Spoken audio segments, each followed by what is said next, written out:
Terus selesai magang, kami terbitkan surat keterangan magang. Nggak begitu. Nggak segampang itu, bukan nggak segampang itu.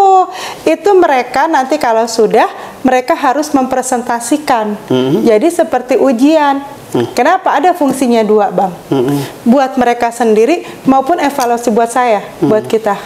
Jangan-jangan mereka nanti magang di kejaksaan, yang mereka dapat beda juga.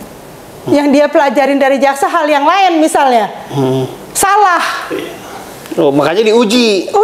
Terakhir sebelum pergi. Sebelum pergi, presentasi. Selama kamu sebulan atau 2 bulan di kejaksaan, kalian mahasiswa belajar apa?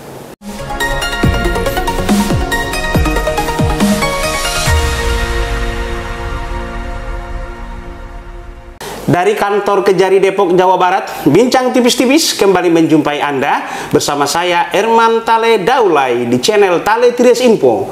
Di channel ini berbagai isu terkini yang menjadi perhatian publik dan narasumber yang kita hadirkan untuk membahas isu tersebut akan kita iris-iris menjadi tipis-tipis. Tema tayangan kali yang kita angkat adalah Jaksa Sahabat Mahasiswa. Karena ini masih dalam suasana Hari Kartini, kita sengaja menghadirkan narasumber luar biasa, Ibu Kejari Depok, Ibu Silvia Desti Rosalina. Selamat pagi. Terima kasih Bu sudah bersedia hadir di Bincang Tipis-Tipis. Sama-sama. Aduh, kita akan mengiris tipis-tipis dulu soal kegiatan Ibu yang menggulirkan program Jaksa Sahabat Mahasiswa. Ya. Seperti apa kegiatan Ibu? Silakan iris tipis-tipis Bu. Iya. Jadi gini ya, Bang Emran ya. Kenapa sih kok ada program Jaksa Sahabat Mahasiswa? Mungkin kalau di bidang intelijen juga dari Kejaksaan Agung sendiri ada program Jaksa Masuk Sekolah. Nah, ini saya mau lebih mengkhususkan lagi, selain juga program-program Jaksa Masuk Sekolah tentu kita lakukan.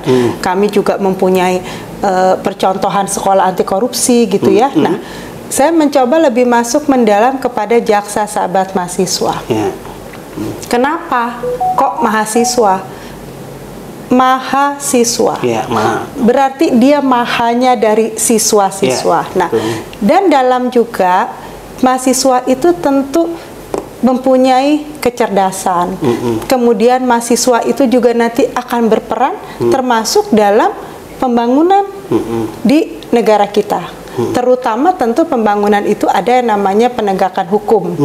Nah, dari mahasiswa ini kita harus melihat apakah dia tahu nih sebetulnya jaksa itu apa, kejaksaan itu apa. Berarti masih pengenalan profesi kejaksaan ke mahasiswa? Betul. Artinya masih banyak mahasiswa yang belum paham profil kejaksaan, bisa jadi? Bisa jadi, dan itu terjadi pada saya loh. Saya tidak bilang bahwa ngomongin orang dulu. Itu kan berangkat dari pengalaman saya sebagai mahasiswa. Dulu kebetulan saya mahasiswa di Universitas Indonesia. Nah, saya sebagai mahasiswa tentu tahu dong, karena kita ada mata kuliah hukum pidana, hukum perdata. Tentu kita tahu juga ada hukum acara pidana. Kita tahu apa perannya penyidik, kemudian nanti di tengah ada jaksa, kemudian ada hakim. Kita tahu bedanya itu. Tapi untuk saya itu sebatas itu. Saya hanya tahu jaksa sebagai penuntut umum. Nah, kapan dimulainya, Bang? Dia melakukan penuntutan sejak kapan? Terus kemudian di kejaksaan, apakah jaksa ini cuma berperan sebagai penuntut umum saja atau ada peran-peran lainnya? Dulu saya belum tahu. Jadi Ibu belum kenal namanya Datun, pengacara negara? Oh, dulu belum dong. Ibu bisa konsultasi, dibantu gitu? Belum. Ngaku ya? Nah, iya ngaku. Makanya itu kan belajar kenapa kita punya program seperti itu, belajar dari keresahan kita di zaman dulu. Saat kita masuk kejaksaan, ternyata peran jaksa itu begitu luas. Selain peran utama di bidang penuntutan, tentu juga peran-peran lainnya seperti jaksa pengacara negara, kemudian juga peran kejaksaan di bidang intelijen, kemudian jaksa bisa berperan sebagai penyidik untuk tindak pidana tertentu, kemudian lagi sekarang yang baru-baru kemarin dengan undang-undang kejaksaan yang baru ada namanya pemulihan aset. Apa sih pemulihan aset? Nah, itulah kita mendekatkan diri untuk kepada masa tahu nih peran kejaksaan, sehingga saat kita berdiskusi, mereka tahu tentang jaksa, udah tahu dulu nih perannya. Nah, di Kejaksaan Negeri Depok, kita bekerja sama dengan beberapa perguruan tinggi, itu ada namanya program magang. Nah, mungkin di beberapa kejaksaan lain juga ada gitu. Tapi kalau untuk di Kejaksaan Negeri Depok ini, kami lebih mengulas lebih banyak, memberikan pengalaman jaksa itu apa sih, praktek dan terjun langsung, dan biar mahasiswa bisa tahu nih mana teori, mana praktek, apakah sejalan, atau bagaimana mempraktekkan teori-teori yang ada di pelajaran-pelajaran di Fakultas Hukum, seperti itu. Dan tentunya ini yang penting, mahasiswa itu kan kritis, Bang. Kritis, kemudian tadi saya bilang dia cerdas, dia kritis, tentu idealis. Nah, bagaimana kita bisa mendapatkan jaksa-jaksa yang kritis, jaksa-jaksa yang idealis, kalau mereka nggak mau masuk kejaksaan? Kalau mereka nggak mau jadi jaksa. Nah, kenapa mereka nggak mau jadi jaksa? Karena mungkin mereka nggak tahu peran jaksa itu apa saja. Nah, itu sih. Berawal dari keresahan. Iya, betul Bang. Tak kenal maka tak sayang. Kalau udah kenal, dia ternyata jadi jaksa. Ternyata jadi jaksa bagus, dan peran sebagai membantu negara, membantu masyarakat ternyata dan strategis. saya tantang mereka, kalian kan idealis. Iya kan? Kalian idealis, kalian kritis. Masuk dong di dalam pemerintahan. Supaya nanti terselamatkan aset negara. Betul. Itu. Jadi saya jadi menarik nih, kalau saya jadi mahasiswa, kalau ada jaksa datang ke kampus, berarti dosen yang selama ini, dosen teori sama dosen praktisi, kan datang jaksa nih, buka jari ke ruangan kelas. Berarti kan sebagai dosen praktek dong, ya kan? Itu beda dong dengan dosen-dosen sebelum yang dosen teori kan, buka jari ya? Sebetulnya itu nggak berbeda, jadi gini. Oh, praktisi sama teori nggak terlalu Iya, jadi kan praktek itu kan mempraktekkan apa dari isi teori. Nah, contohnya, saya alhamdulillah beberapa kali juga saya menjadi dosen tamu. Iya, itu maksud saya. Nah, di beberapa fakultas hukum, demikian juga tadi. Tentu biasanya mereka memberikan materi tentang pengenalan profesi hukum atau di praktek hukum acara, gitu kan. Nah, saat kita praktek, kita nggak boleh lepas dari teori. Oh, apa pijakan kita ya? Pijakan kita harus ada teorinya. Kita membuat surat tuntutan, membuat surat dakwaan, kita harus belajar dulu dari teori. Jadi nggak ada dikotomi itu ya, buat sebetulnya tidak harus berjalan beriringan, gitu loh. Cuma memang kadang-kadang teori itu, kalau kita selalu teori itu prakteknya yang kadang-kadang tidak sama. Tapi prakteknya itu bukan sama menjadi menyalahi teori, bukan. Mungkin jangka waktunya, karena banyaknya perkara, karena kita harus menyelesaikan, sehingga jadi contohnya misal dalam persidangan gitu ya. Kalau di dalam teorinya itu kita harus mengikuti satu-satu. Nah, kita bisa mengikuti, tapi kita bisa cari lebih praktis ya, karena kan praktek kan, jadi lebih praktis. Yang penting itu sesuai tujuannya, sesuai dengan aturan, sesuai dengan undang-undang, selesai. Nah, itu sih. Apa prioritas Ibu Fakultas Hukum? Tahunya Fakultas Ekonomi, Fakultas Budaya, Ibu nggak ada fokus ke Fakultas Hukum, kan aja sahabat mahasiswa nih. Iya. Si general saya lihat ini. Tidak juga. Saya pernah, menurut saya semua kehidupan gitu ya, itu ada hukumnya. Ya mau dagang, ada kontraknya, ada hukumnya. Mau bikin usaha, ada badan hukum, ada aturannya. Mau ke BPUM kita bikin kue, kalau nggak ada nanti BPUM, ada aturannya. Menarik, buka jari ini. Coba ini tipis-tipis dulu itu kalau gitu ya. Jadi dalam aktivitas sosial itu selalu ada landasan hukumnya. Ada landasan hukumnya. Ada hukumnya. Supaya nggak ngebully orang nanti ya kan. Makanya saya sama sekarang Pak malah ngegodain pis bener. Itu pidana sekarang ya, Bu ya? Bisa masuk. Itulah yang nggak penting loh, yang goda-godain gitu-gitu sekarang ya kan. Hukum itu ada hukum tertulis, ada hukum tidak tertulis, bahkan di beberapa masyarakat tertentu ada hukum adat. Betul tidak? Betul. Kan seperti itu kan. Nah, itu berarti kan semua ada hukum apa sih, kan mengatur kita gitu loh. Mengatur, ada aturannya kan, seperti itu. Nah, berarti sebetulnya Kenapa saya kok fokus tidak juga fakultas hukum juga enggak? Saya pernah mengisi bersama Kasih Intel waktu itu kita di JGU sini ya.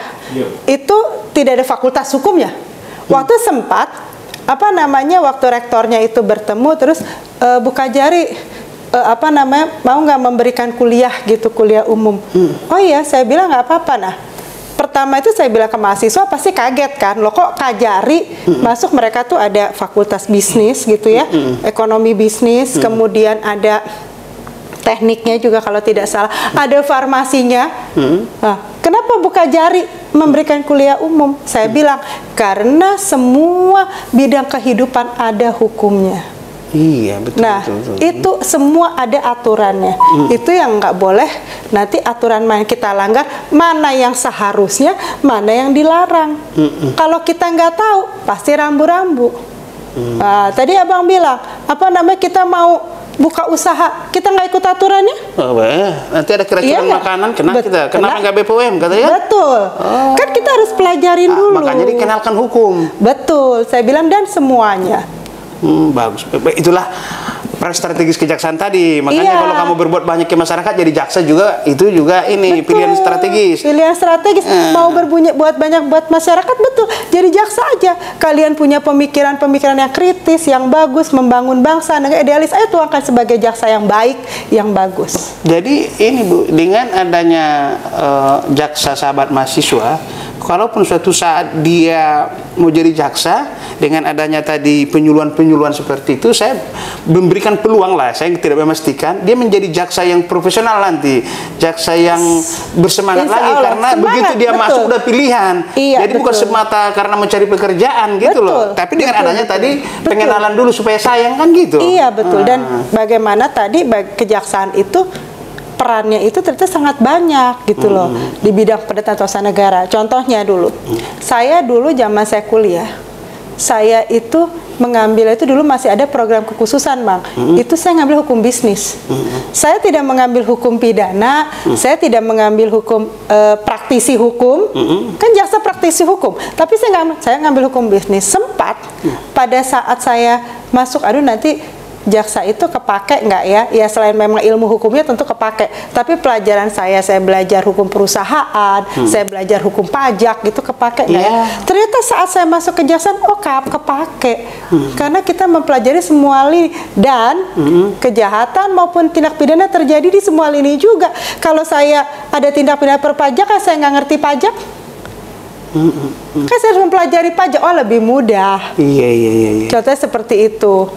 Jadi satu lagi Bu, jangan juga gini, jangankan di tingkat SMP, SMA ya, di tingkat mahasiswa pun kalau ada yang maaf nih melakukan pelecehan, sekarang kan agak rawan pelecehan, dia bingung kalau saya dilecehkan, saya mau kemana, saya lapor kemana, tindakan saya apa, kan selama ini belum tentu dia. Dengan adanya jaksa masuk sekolah, jaksa sahabat mahasiswa, dia tahu. Jaksa sahabat mahasiswa, betul. Jaksa masuk pesantren, kan nggak jaminan juga di sana nggak ada pelecehan itu, kan gitu.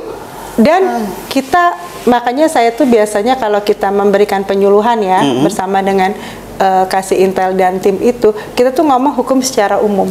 Kadang-kadang kita tidak menyadari, seperti tadi abang bilang, yang orang lakukan kepada kita itu, orang itu melanggar hukum loh. Iya, kita nggak tahu. Kita nggak sadar kalau kita jadi korban loh. Iya. Karena apa? Karena orang itu punya kuasa atas diri kita.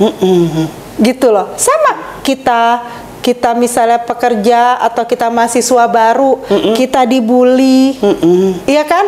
Kalau masih wajar nggak apa-apa. Sebetulnya saat kita udah mulai merasa tidak nyaman, ternyata ini sudah dibulinya itu sudah harkat martabat, dia sudah kepenganiayaan, itu kan ada hukumnya. Karena hukum lebih tinggi daripada hubungan senior-junior kan, Bu Kajari kan? Betul sekali. Itu kita kan nggak tahu. Kenapa? Kita merasa wajar. Karena kita junior, itu senior, betul nggak? Iya, Bu Kajari. Nah, itu yang kita bilang bahwa dan itu nanti takutnya tumbuh berkembang. Karena kita biarkan, biasa. Itu kan masalah junior dan senior gitu, itu kan wajar. Nah, kita itu membiarkan dan kita menerima mewajarkan satu perbuatan, sehingga jadinya sebetulnya kita jadi korban. Nah, kita nggak tahu. Makanya kasih tahu kalau Anda diginiin, iya, maka langkah boleh. Anda A, B, C. Betul, Gitu. boleh laporkan, dan itu pidana loh, kan gitu kan? Kita kasih tahu itu ada perbuatan melawan Jenis-jenisnya hukum. gini, betul. ya kan? Dan itu nanti juga karena orang terbiasa si pelaku-pelaku ini, si seniornya atau mungkin pihak-pihak yang berkuasa, dosen atau apa gitu ya, contohnya itu ngerasa itu bukan pidana karena udah biasa. Nah, jadi kita memberikan pembelajaran kepada mahasiswa nanti yang mungkin berpotensi sebagai korban, maupun juga memberikan pelajaran yang nanti mereka berpotensi sebagai pelaku, bahwa ini nggak boleh, ini dampaknya, ini ada aturannya. Waduh, buka jari saya jadi makin lama makin tertarik mengiris tipis-tipis dulu ini kan. Jadi begini juga Bu, karena kan hukum kita itu dinamis. Betul. Kalau saya bilang durasinya singkat. 2004 aturan pengadaan masih seperti A. 2005 tiba-tiba udah berubah lah Bu. Yang kedua dulu Bu, pokoknya udah masuk ke kepolisian itu penjara aja. Saya nggak tahu ada sekarang restoratif justice. Betul. Iya gimana saya orang kerjanya baru kok, saya gimana? Waktu saya itu mengambil hukum 2002, 2003 belum ada perja soal restoratif justice. Yang kedua ada Datun, ternyata perannya luar biasa loh. Anda bisa sebelum Anda melakukan terjerembab pada hukum, Anda dicolek. Jangan Pak. Kalau dulu kan ditunggu di tikungan Bu, terus tikungan pemenjaraan, ya kan?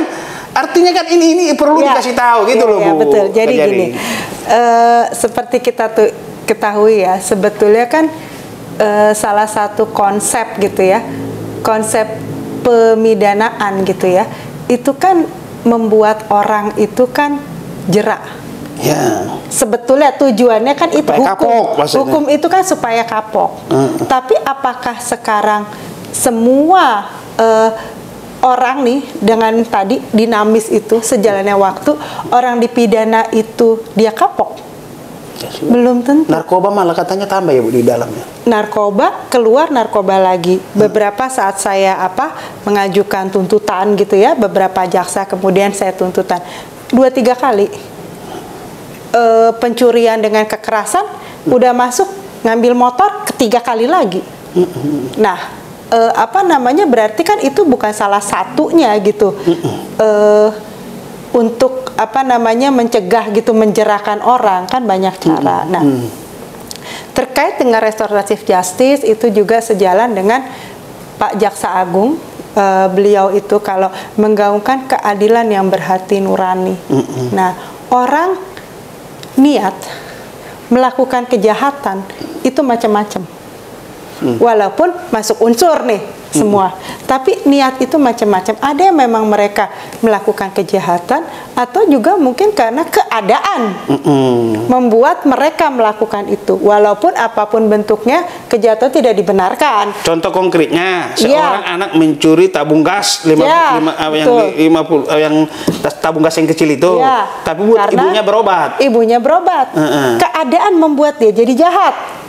Kalau gitu yang si korban memaafkan pula. Nah, makanya itulah karena keadaan berhati nurani kita melihat nih, memang itu adalah case by case. Jadi kita harus melihat satu persatu kasusnya dong. Nah, melihat kasus seperti itu ada namanya restoratif justice. Tapi restoratif justice itu kan adalah penyelesaian perkara di luar persidangan. Nah, tapi restoratif justice bukan berarti tadi, kita enak, kita jadi nggak sidang gitu, bukan. Itu restoratif justice itu justru itu harus mementingkan kepada memulihkan keadaan semula, mementingkan korban juga. Tidak akan terjadi kalau korban tidak memaafkan. Dan juga ada beberapa kriteria yang harus diikuti supaya ini bisa di RJ. Contohnya, dia baru pertama kali melakukan handphone tadi, si anak gas atau mencuri gas atau handphone tadi, dia baru kan? Karena kenapa dia baru melakukan? Memang karena pada saat keadaannya mendesak. Kalau 2 kali nggak boleh lagi. Kalau dia sudah residivis, udah pernah dihukum sebelumnya, dia berarti sudah pernah melakukan kejahatan. Itu contoh beberapa. Dan itu di kampus-kampus diterangkan ini, Ibu Kajian terangkan dong, ada. Dan mereka bertanya. Jadi mahasiswi juga mahasiswa bertanya. Waktu itu salah satu kampus gitu ya, masalah restoratif justice pernah ditanyakan oleh mahasiswa di UPN, malah ya, mahasiswa Fakultas Hukum itu nanya. Menarik waktu itu. Nah, itulah kritis. Bu, kalau begitu kan bagaimana itu mau berapa rupiah pun kejahatan itu kan kejahatan, kok malah bisa dihentikan? Itu pertanyaan bagus kan? Itu kan orang itu tetap jahat, Bu, mau berapapun yang diambil. Makanya saya bilang itu kalau kita melihat dari segi si pelaku tindak pidana. Tapi restoratif justice itu tidak serta-merta oh dia melakukan mencuri besok bisa diselesaikan, enggak. Terus ada aturan-aturan dan itu semua harus berdasarkan kepada korban mau memaafkan atau tidak. Itu berarti kan dan memulihkan keadaan semula gitu loh.